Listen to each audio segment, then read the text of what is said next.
فأعوذ بالله من الشيطان الرجيم بسم الله الرحمن الرحيم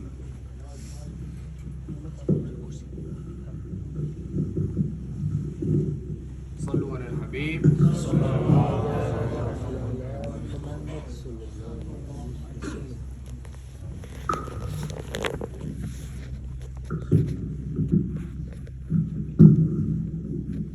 الحمد لله رب العالمين والصلاة والسلام على خاتم النبيين أما بعد فأعوذ بالله من الشيطان الرجيم بسم الله الرحمن الرحيم الصلاة والسلام عليك يا رسول الله وعلى آلك وأصحابك يا حبيب الله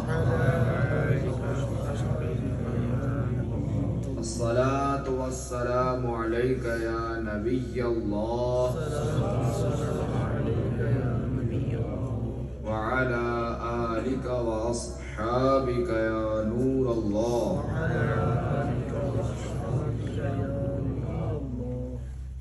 نویت سنت الاعتکاف.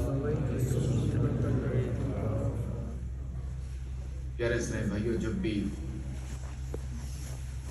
مسجد میں داخل ہوا کریں تو یاد کر کے اعتکاف کی نیت کر لیا کریں کہ جب تک مسجد میں رہیں گے اعتکاف کا ثواب ملتا رہے گا، اور اس کے ساتھ ساتھ مسجد میں کھانا کھانا، پانی پینا، سونا، سحری و افطار کرنا، یہ سب بھی جائز ہو جائے گا، ورنہ بغیر اعتکاف نیت کے کھانا پینا سونا وغیرہ یہ جائز نہیں مسجد میں، کیونکہ مسجد اور عام زمین میں فرق ہے. کہ میں یہ عرض کر دوں کہ میں نے جو پانی پیا تھا تو الحمدللہ الکریم عادت ہے میری کہ جیسے مسجد میں داخل ہوتا ہوں نا تو اللہم افتح لی ابواب رحمتک، اور اس کے فوری ساتھ ہی نویت سنت الاعتکاف. تو جس وقت میں نے پانی پیا تھا تو اس سے جو ہے تب کا میں اعتکاف کی نیت کر چکا تھا. تو یہ یاد رہے جب بھی ہم مسجد میں داخل ہوں اعتکاف کی نیت کر لیا کریں، اپنے آپ کو ساتھی بنا لیں. ورنہ یہ بھی کہہ سکتے ہیں اپنی مادری زبان میں کہ میں سنت اعتکاف سوں، ضروری نہیں کہ بندہ عربی ہی میں کہے میں سنت اعتکاف سوں. اب وہ جب تک مسجد میں رہے گا اس کا ثواب کا میٹر چلتا ہے. اور مومن جو ہے وہ ویسے نیکیوں کا حریص ہونا چاہیے. ہمیں تو چاہیے کہ ہم جو بھی کام کریں تو اس سے بھی لوگ غور کریں کہ اس کام کرنے میں ثواب زیادہ ہے یا کم. اگر یہ غور نہیں کر سکتے زیادہ ہے یا کم تو کم سے یہ غور کر لیں کہ اس میں ثواب ہے یا نہیں ہے. اب اگر ثواب نہیں ہے تو اس میں کوئی بھی سے نیت کر لیں تاکہ ہمیں ثواب ملے. صلو علی الحبیب صلی اللہ تعالی علی محمد صلی اللہ علیہ وسلم. توبوا الی اللہ صلو علی الحبیب. اللہ تبارک و تعالیٰ کے آخری نبی صلی اللہ تعالی علیہ وآلہ وسلم نے فرمایا قیامت کے روز اللہ تبارک و تعالیٰ کے عرش کے سائے کے علاوہ کوئی سایہ نہیں ہوگا. قیامت کے روز اللہ کریم کے عرش کے علاوہ کوئی سایہ نہیں ہوگا. 3 شخص اللہ تبارک و تعالیٰ کے عرش کے سائے میں ہوں گے. نمبر 1 وہ شخص جو میرے امتی کی پریشانی دور کرے. نمبر 2 میری سنت زندہ کرنے والا.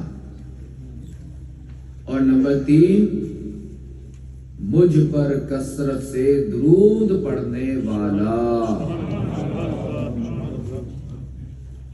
امیر سنت کیا خوب لکھتے ہیں بارگاہ رسالت میں، عرض کرتے ہیں قلیل روزی پہ دو قناعت، فضول گوئی سے دے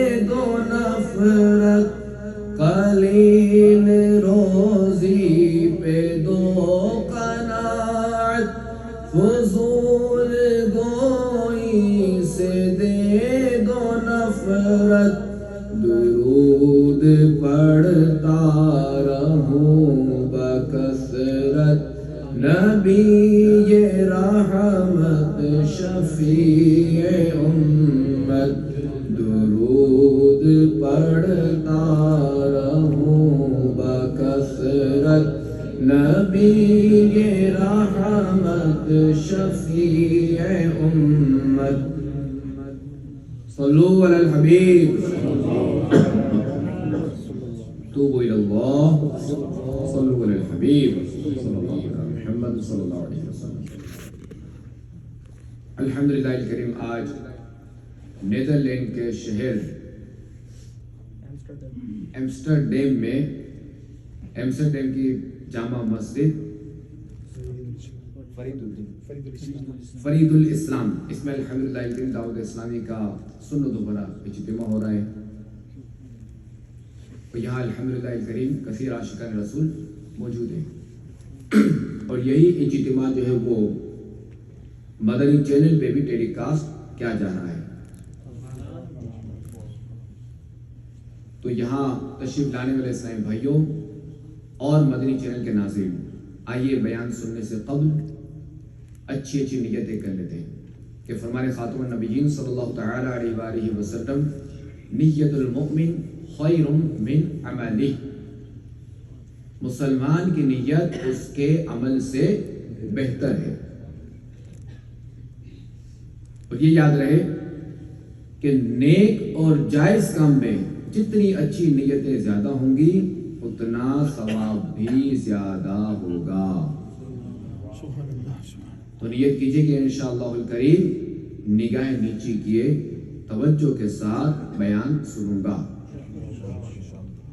ٹیک لگا کر بیٹھنے کے بجائے علم دین کی تعظیم کی خاطر جہاں تک ہو سکا دو زانوں بیٹھوں گا. اب اگر آپ دو زانوں بیٹھ گئے اور پھر اگر وہ تھکاوٹ محسوس ہوئی، پتہ چلے کہ آپ کی توجہ اسی بیٹھی کہ ہاں کا نا اور نا کا ہاں سمجھنا شروع کر دیا، تو پھر یہ ہے کہ جس حالت آپ کو آسان ہے اسی حالت میں بیٹھ جائیے گا، ورنہ حاضری کا مقصد فوت نہ ہو جائے. صلو علی الحبیب اذکر اللہ اور توبوا الی اللہ وغیرہ سن کر ثواب کمانے اور صدا لگانے والوں کی دل جوئی کے لیے بلند آواز سے جواب دوں گا. میں بھی نیت کرتا ہوں کہ انشاءاللہ الکریم نیکی کا حکم دوں گا، برائی سے منع کروں گا، نماز کی دعوت دوں گا، اعلاء کلمت الحق کروں گا. صلو علی الحبیب صلی اللہ علی محمد صلی اللہ علیہ وسلم. توبوا الی اللہ صلو علی الحبیب صلی اللہ علی محمد. یا عاشقان رسول اور مدنی چینل کے ناظرین، الحمدللہ الکریم ہم مسلمان ہیں. ہمارا اللہ تبارک و تعالی اور اس کے آخری نبی محمد عربی صلی اللہ تعالی علیہ وآلہ وسلم پر ایمان ہے. اور جتنے بھی انبیاء کرام علیہ السلام تشریف لائے ہمارا سب پر ایمان ہے.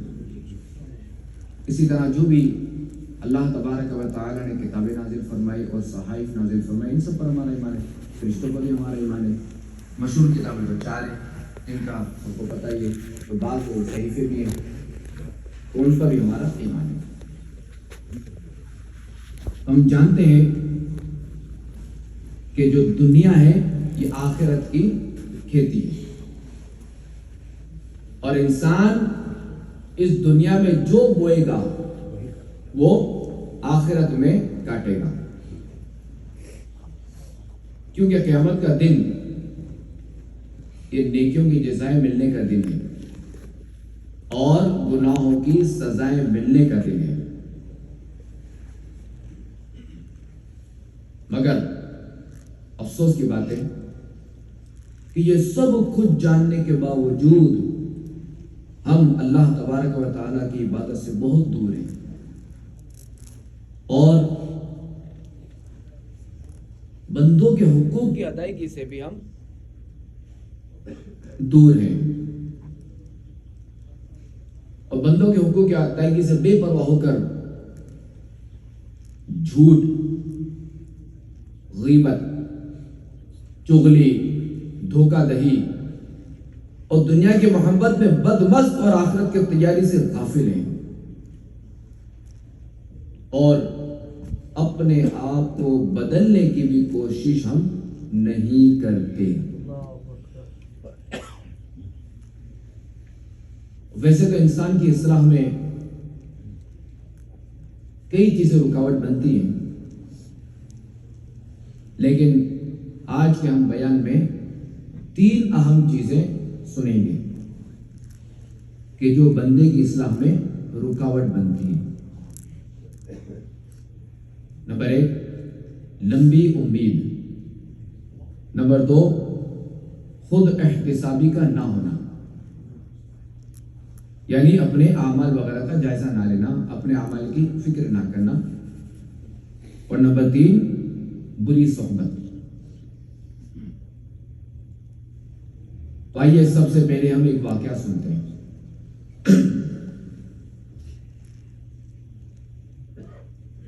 بصرہ کے ایک بادشاہ نے بادشاہت کو چھوڑ کر زہد و تقوی کی راہ اختیار کی، لیکن وہ دوبارہ سلطنت اور حکومت کی طرف مائل ہوا اور عیش و عشرت کے ساتھ بقیہ زندگی گزارنے کی اس نے ٹھان لی کہ میں بقیہ اپنی زندگی عیش و عشرت کے ساتھ گزاروں گا، کوئی فقیری میں نہیں گزاروں گا۔ چنانچہ اس نے ایک عالی شان محل بنوایا، پیلیس، جس میں اعلیٰ قسم کے قالین بچھوائے، کارپیٹس بچھوائے اور طرح طرح کے ساز و سامان سے اس عظیم الشان پیلیس کو اس نے سجایا، اور ایک کمرہ، ایک روم مہمانوں کے لیے خاص کر دیا، اور وہاں بھی اس نے اچھے اچھے بستر بچھائے، اور وہاں طرح طرح کے کھانے چنے جاتے۔ وہ بادشاہ لوگوں کو بلاتا، عظیم الشان پیلیس اور بادشاہ کی شان و شوکت دیکھ کر لوگ اس محل کی خوب تعریف کرتے۔ یہ سلسلہ ایک عرصے تک چلتا رہا۔ بادشاہ دنیا کی رنگینیوں میں گم ہو چکا تھا اور وہ ہر وقت دنیاوی لذتوں میں مگن رہتا، اور ان مشاغل نے اسے طول عمل یعنی لمبی امید کے تباہ کن باطنی مرض میں مبتلا کر دیا۔ ایک دن اس بادشاہ نے اپنے خاص وزیروں، مشیروں اور عزیزوں کو بلا کر کہا کہ تم اس عظیم الشان محل میں میری خوشیاں دیکھ رہے ہو، دیکھو میں یہاں کتنا پرسکون ہوں، لہذا میں چاہتا ہوں کہ اپنے تمام بیٹوں کے لیے بھی ایسے ہی عظیم الشان محلات بنواؤں۔ تم لوگ چند دن میرے پاس رکو، خوب عیش کرو اور مزید محلات بنانے کے بارے میں مشورے دو، تاکہ میں اپنے بیٹوں کے لیے بہترین محلات بنانے میں کامیاب ہو جاؤں۔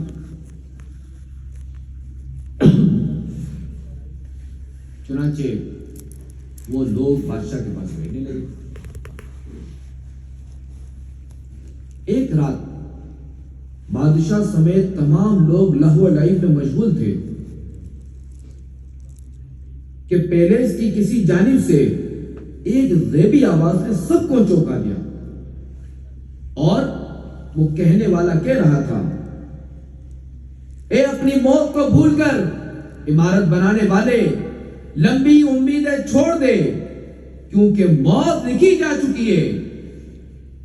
لوگ خواہ خود ہنسے یا دوسروں کا ہنسائے، بہرحال موت ان کی لکھی جا چکی ہے، اور بہت زیادہ امید رکھنے والے کے سامنے تیار کھڑی ہے۔ ایسے مکانات ہرگز نہ بنا جن میں تجھے رہنا ہی نہیں۔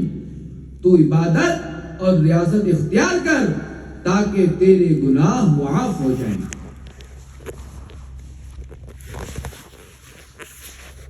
اس غیبی آواز نے بادشاہ اور اس کے تمام ساتھیوں کو خوف میں مبتلا کر دیا۔ بادشاہ نے اپنے دوستوں سے کہا کہ جو غیبی آواز میں نے سنی کیا تم نے بھی سنی؟ تو سب نے کہا جی ہاں ہم نے بھی سنی۔ بادشاہ نے کہا کہ جو چیز میں محسوس کر رہا ہوں کیا تم بھی محسوس کر رہے ہو؟ تو لوگوں نے پوچھا بادشاہ آپ کیا محسوس کر رہے ہیں؟ تو بادشاہ نے کہا کہ میں اپنے دل پر کچھ بوجھ سا محسوس کر رہا ہوں اور مجھے لگتا ہے کہ یہ میری موت کا پیغام ہے۔ تو لوگوں نے کہا ایسی کوئی بات نہیں، آپ کی عمر لمبی اور عزت بلند ہو، آپ پریشان نہ ہو۔ مگر اس غیبی آواز نے بادشاہ کے دل سے لمبی لمبی امیدوں کا خاتمہ کر دیا تھا اور اسے عیش و عشرت کے تمام منصوبے حقیر نظر آنے لگے، چھوٹے نظر آنے لگے، اور فکر آخرت کا اس پر غلبہ ہوا۔ اس کے دل سے خواہشات کی آگ بجھ گئی اور وہ گناہ چھوڑنے کا عزم کرتے ہوئے اللہ تبارک و تعالی کی بارگاہ میں یوں عرض کرنے لگا، اے میرے پاک پروردگار، میں تجھے اور یہاں موجود تیرے بندوں کو گواہ بنا کر تیری طرف توبہ کرتا ہوں، تیری طرف رجوع کرتا ہوں، اپنے تمام گناہوں اور زیادتیوں پر نادم ہو کر توبہ کرتا ہوں۔ اے میرے خالق، اگر تو مجھے دنیا میں کچھ مدت اور باقی رکھنا چاہتا ہے تو مجھے دائمی طاعت و فرما برداری کی راہ پر چلا دے، اور اگر مجھے موت دے کر اپنی طرف بلانا چاہتا ہے تو مجھ پر کرم کر دے اور اپنے کرم سے میرے گناہوں کو بخش دے۔ بادشاہ اسی طرح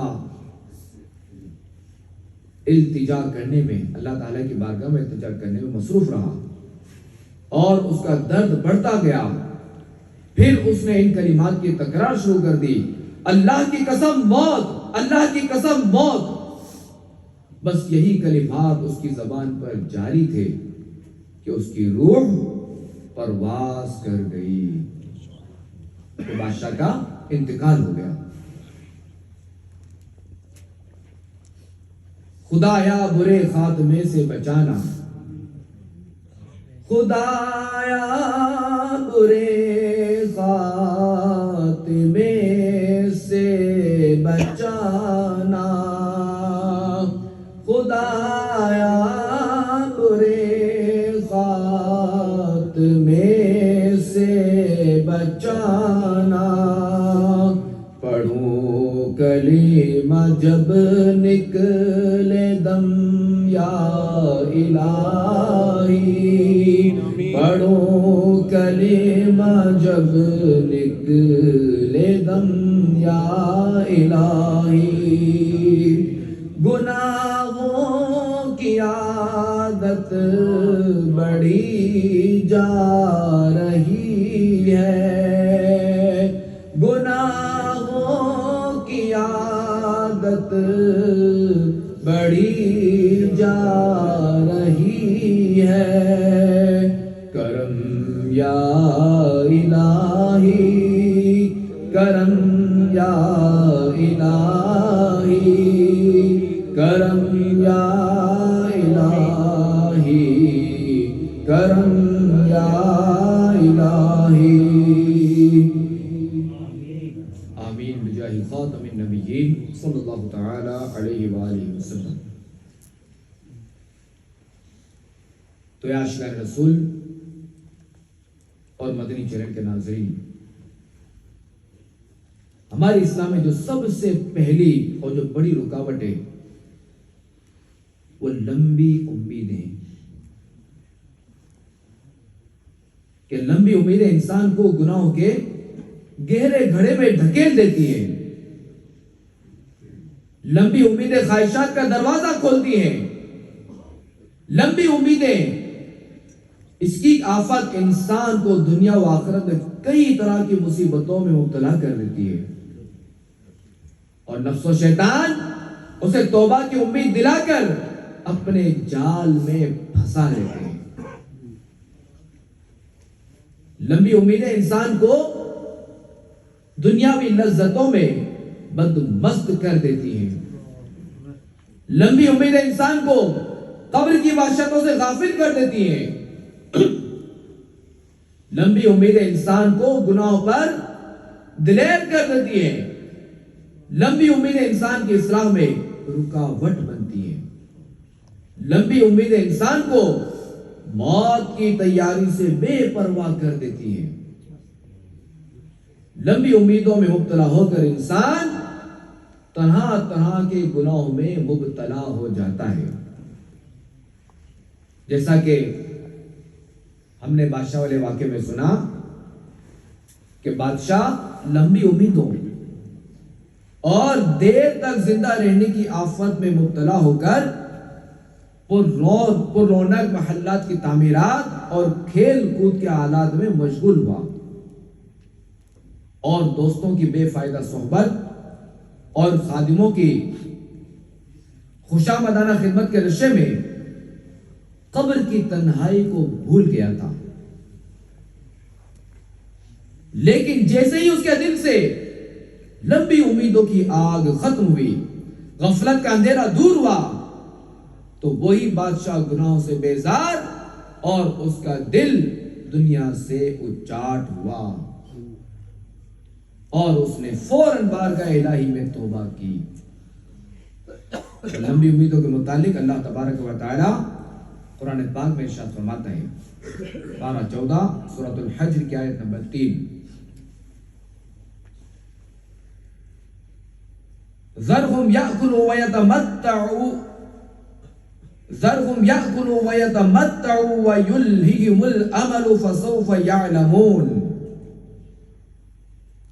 ترجمہ کنز ایمان، انہیں چھوڑو کہ کھائیں اور برتیں، اور امید انہیں کھیل میں ڈالے تو اب جانا چاہتے ہیں۔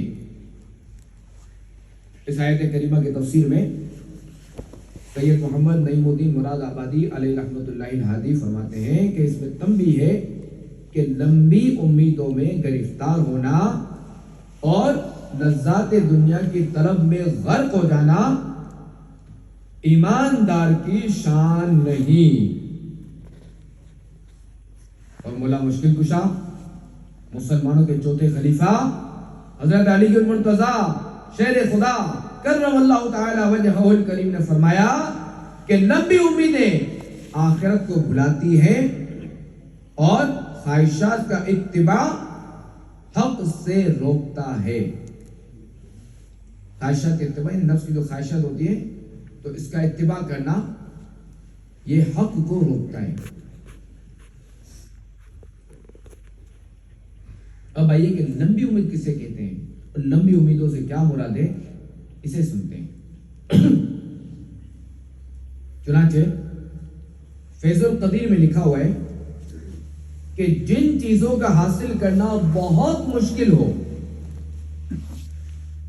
ان کو حاصل کرنے کے لیے لمبی امیدیں باندھ کر زندگی کے قیمتی لمحات ضائع کرنا، یہ لمبی امید کہلاتا ہے۔ اور یاد رکھیے کہ لمبی امید یہ شیطان کا ایک ہتھیار ہے۔ تفسیر سراج الجنان میں ہے کہ شیطان مردود لمبے عرصے تک زندہ رہنے کی سوچ انسان کے دماغ میں بٹھا کر موت سے غافل رکھتا ہے، حتیٰ کہ اسی آس امید پر جیتے جیتے اچانک وہ وقت آ جاتا ہے کہ موت اپنے دردناک شکنجے میں کس لیتی ہے، اور وہ بیچارہ اپنے کیے اعمال کے انجام سے دوچار ہو جاتا ہے۔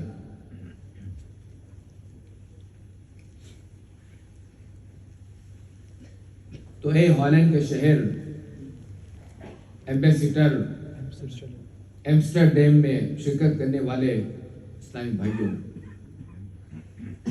اور مدنی چینل کے ناظرین کہ فی زمانہ یعنی ہمارے زمانے میں بھی اس زمانے میں بھی لوگوں کی اکثریت موت کو بھول کر دنیا کی لمبی امیدوں میں کھوئی بھی ہے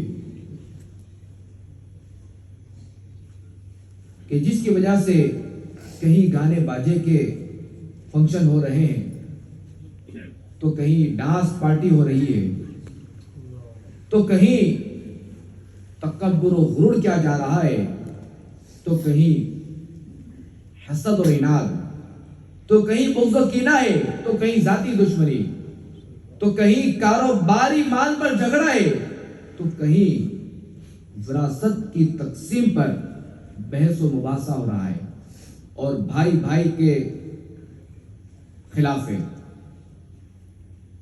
تو کہیں خرید و فروخت کے معاملے میں دھوکہ دہی ہے تو کہیں کھانے پینے کی اشیاء میں ملاوٹ کا بازار گرم ہے تو کہیں نماز کی ادائیگی میں لاپرواہی ہے تو کہیں بندوں کے حقوق یعنی رائٹس کی پاسداری نہیں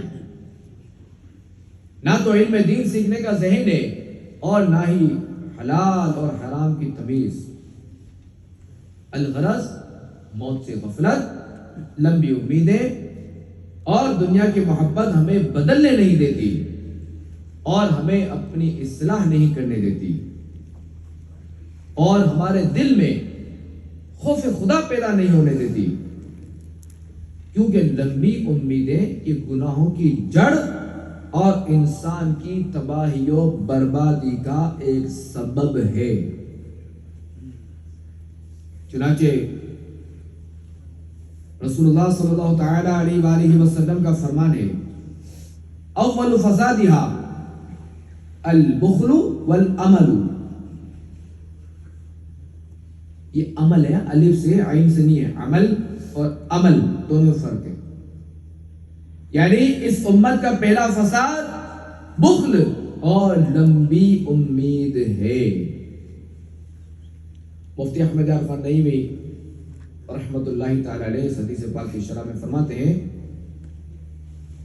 یعنی مسلمان کا پہلا گناہ جو دوسرے گناہوں کی جڑ ہے وہ یہ دو چیزیں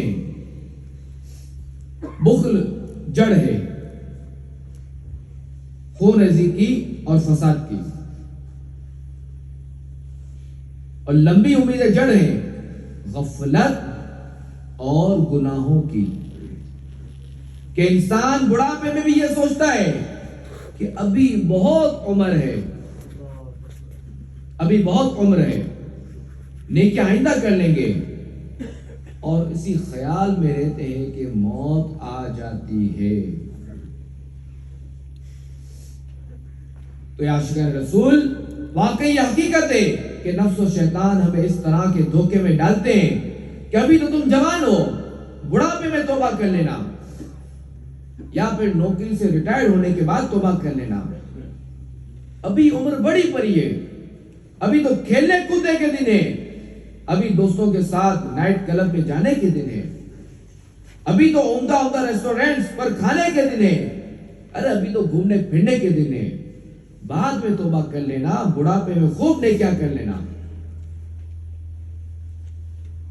تو واقعی یہ جو جملے ہیں نا یہ ہمیں اپنے آپ کو بدلنے اور اپنی اصلاح نہیں کرنے دیتے حالانکہ اگر ہم غور کریں تو ہمیں ایسے کئی نوجوان نظر آئیں گے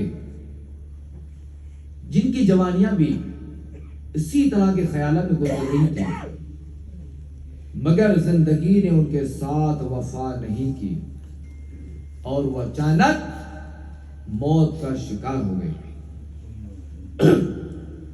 چل دیے دنیا سے سب شاہو گدا کوئی بھی دنیا میں باقی کب رہا جیتنے دنیا سکندر تھا چلا جب گیا دنیا سے خالی ہاتھ تھا لے لہاتے کھیت ہو سب فنا لے لہاتے کھیت ہوں گے سب فنا خوشنما باغات کو ہے کب بقا تو خوشی کے پھول لے گا کب تلک تو یہاں زندہ رہے گا کب تلک تو یاد رہے کہ طویل عمر پانے کی لمبی امید یہ نماز قضا کرواتی ہے، زکوٰۃ ادا نہیں کرنے دیتی، اور فرض حج کی ادائیگی میں یہ لمبی امید یہ تاخیر کرواتی ہے، اور ہمیشہ سہولتوں بھری زندگی پانے کی لمبی امید دکھ، تکلیف اور مشقت میں مبتلا کر دیتی ہے۔ اور لمبی امید انسان کے دل میں مال و دولت کی ہوس پیدا کرتی ہے۔ لمبی امیدیں ہی بلند و بالا عمارتیں تعمیر کرنے پر ابھارتی ہیں، اور لمبی امیدیں انسان کے دل سے بروز قیامت بارگاہ الہی میں اپنے ہر عمل کا جواب دینے کا ڈر اور برے خاتمے کا خوف نکال دیتی ہے۔ اور انسان لمبی امیدوں میں پڑھ کر ہی اپنے بھائیوں سے بغض و عداوت، دشمنی رکھتا ہے، توبہ کرنے کی امید پر غیبت کرتا ہے، چغلی کرتا ہے، حسد اور تکبر جیسے باطنی گناہوں میں جا پڑتا ہے، اور اس طرح شیطان اس کے دل پر حکومت کرتا ہے، اور لمبی امیدوں کی وجہ سے ہی نیکیاں کرنا دشوار ہو جاتا ہے، مشکل ہو جاتا ہے۔ جیسا کہ امام غزالی علیہ رحمۃ اللہ علیہ فرماتے ہیں، لمبی امیدیں نیکی اور طاعت کی راہ میں رکاوٹ ہیں، ہر فتنے اور شر کا باعث ہیں۔ لمبی امیدوں میں مبتلا ہو جانا ایک مرض ہے جو لوگوں کو اور بہت سے امراض میں مبتلا کرتا ہے۔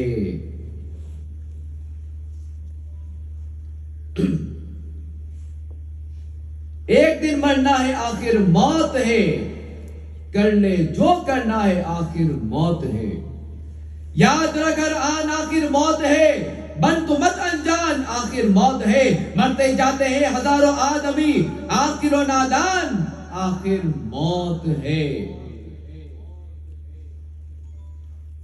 لمبی امیدیں انسان کو غافل اور سست بنا دیتی ہیں، جس کی وجہ سے نیکی کرنے سے پہلے ہی دل میں یہ خیال جم جاتا ہے کہ ابھی تھوڑی دیر بعد کر لوں گا، ابھی تو بہت وقت ہے، عبادت کا موقع فوت نہیں ہونے دوں گا۔ یوں سستی کرتے کرتے بندہ نیکی کا موقع ضائع کر دیتا ہے، اور لمبی امید انسان کو بدعملی کا شکار کر دیتی ہے۔ جیسا کہ حضرت سیدنا داؤد طائی رحمت اللہ تعالی نے فرمایا کہ جو اللہ تبارک و تعالی کی آخرت میں دی جانے والی سزا سے ڈرتا ہے وہ دور کو بھی نزدیک خیال کرتا ہے، اور جو لمبی امیدوں میں مبتلا ہو جاتا ہے وہ بدعملی کا شکار ہو جاتا ہے۔ تو لہذا میں چاہیے کہ لمبی امیدوں سے چھٹکارا پانے کے لیے لمبی امیدوں کے نقصانات اور موت کو یاد کرنے کے فضائل پر نظر رکھیں۔ اس کی برکت سے ہم اپنی اصلاح کرنے میں کامیاب ہو جائیں گے انشاءاللہ الکریم۔ آئیے مل کر اللہ تبارک و تعالیٰ کی بارگاہ میں عرض کرتے ہیں، میرے عشق بہتے رہے کاش ہر دم، میرے عشق بہتے رہے کاش ہر دم، تیرے خوف سے یا خدا یا الہی، تیرے خوف سے یا خدا یا الہی، میرے دل سے دنیا کی چاہت مٹا کر، میرے دل سے دنیا کی چاہت مٹا کر، کر الفت میں اپنی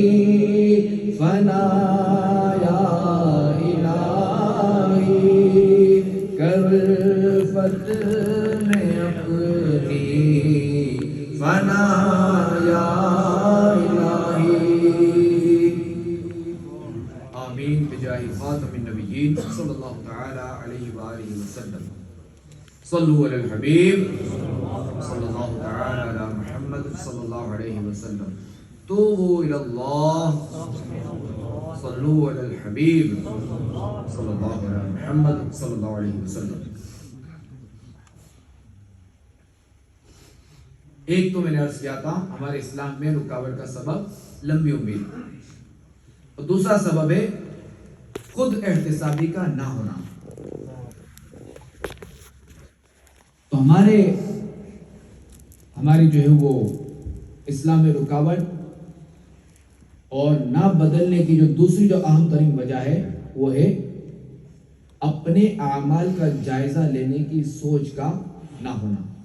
یہ بھی ایک بڑی رکاوٹ ہے، کیونکہ ہم اپنے اعمال کا احتساب نہیں کرتے، ہم اپنے اعمال کا اکاؤنٹ نہیں کرتے.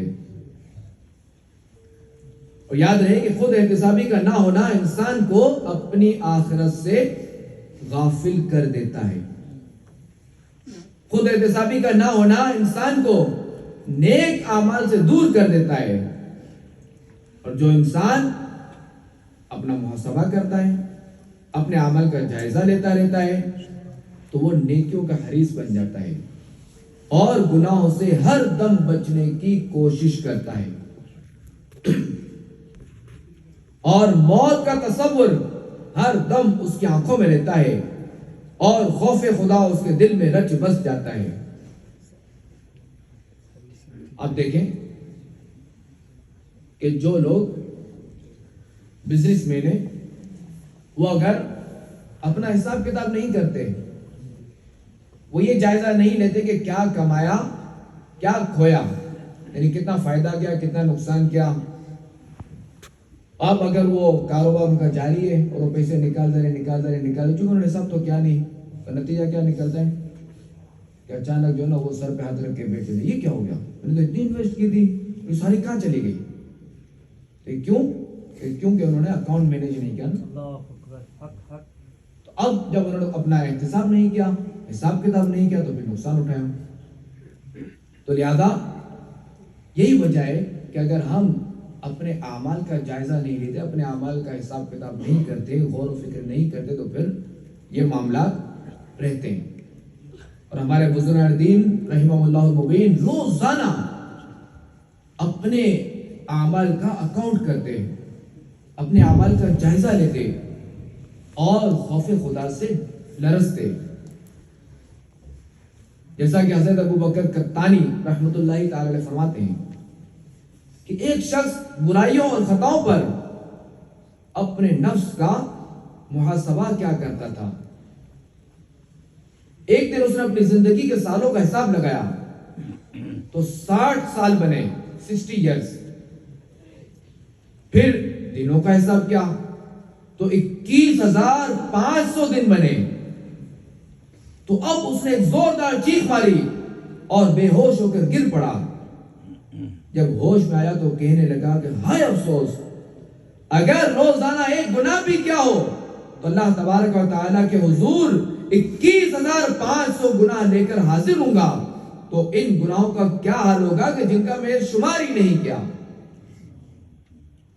ہائے افسوس، میں نے اپنی دنیا آباد کی اور آخرت برباد کی اور اپنے رب عز و جل کی نافرمانی کرتا رہا.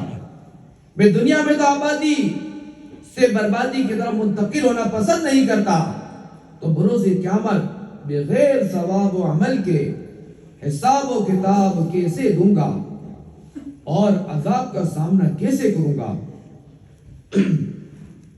پھر